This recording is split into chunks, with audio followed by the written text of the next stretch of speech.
મા અને બાપ બંનેની આ જ છેલ્લી આશા હોય કે મારી પુત્રીને સુખી સંસાર મળે. વળાવતી વખતે આ જ ભાવનાથી, આ જ આશાથી એ છોકરીની વિદાય કરે છે. આ બાજુ સતી અને શિવ બંને કૈલાશ ઉપર ગમન કરે છે. કૈલાશ ઉપર શિવજી અને સતી નો ગૃહસ્થાશ્રમ શરૂ થાય છે. ગૃહસ્થાશ્રમની શરૂઆતમાં ધીરે ધીરે ભગવાન શિવ અને શિવા ત્યાં આનંદપૂર્વક જીવન વ્યતીત કરે છે. અને એ સમયમાં ભગવાન સતીને, શિવાને, સતી, શિવા અને ઉમા ત્રણેય એક જ નામ છે. ભગવાન ધર્મશાસ્ત્ર, દર્શનશાસ્ત્ર, નીતિશાસ્ત્ર, યોગશાસ્ત્ર આ બધા શાસ્ત્રોનો પરિચય આપે છે. આમ કરતા કરતા જીવન બંનેનું સુંદર રીતે વ્યતીત થઈ રહ્યું છે. એકવાર શિવ અને સતી ફરતા ફરતા પૃથ્વી લોક ઉપર આવ્યા છે.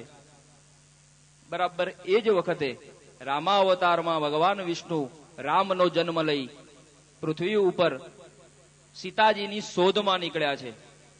દશરથ રાજાના પુત્ર રામ, સીતાનું હરણ થઈ ગયું છે.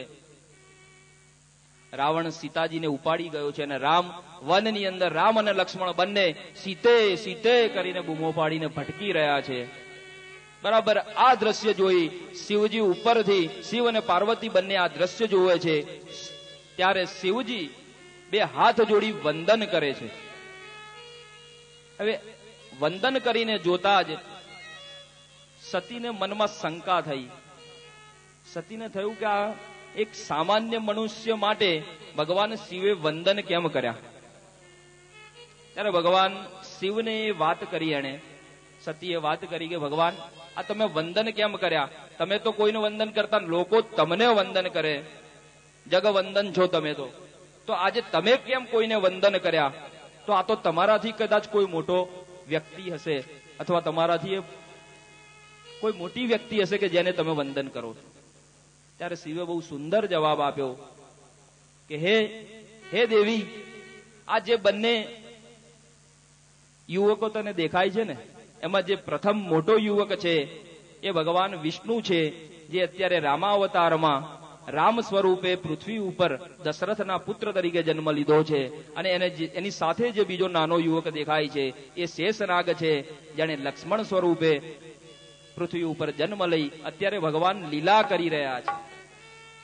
જ્યારે આ વાત કીધી ત્યારે સતીના મનમાં શંકા થઈ કે ભગવાન વિષ્ણુ શું કરવા લીલા કરે અને શું કરવા આવો વેશ ધારણ કરી અને સીતે સીતે કરીને બૂમો પાડે?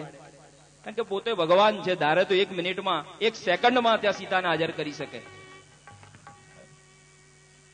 ભગવાનને જ્યારે આવી વાત કરી ત્યારે મનમાં શંકાનું સમાધાન થયું નહીં.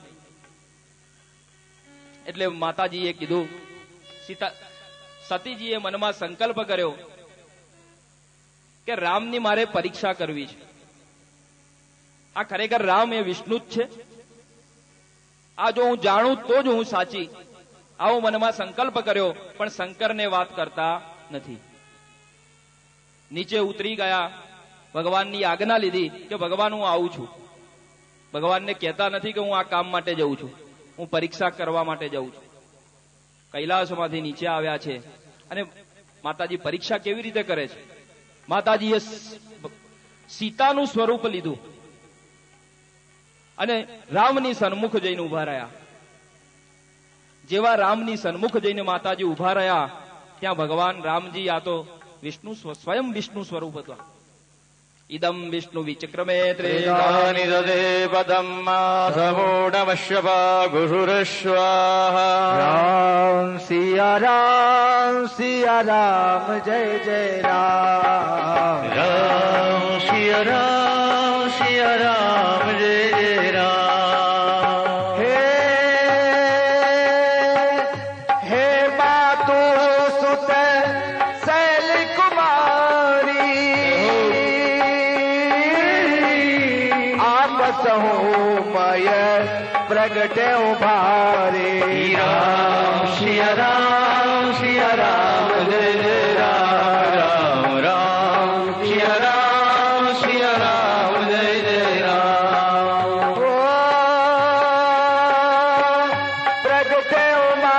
तुम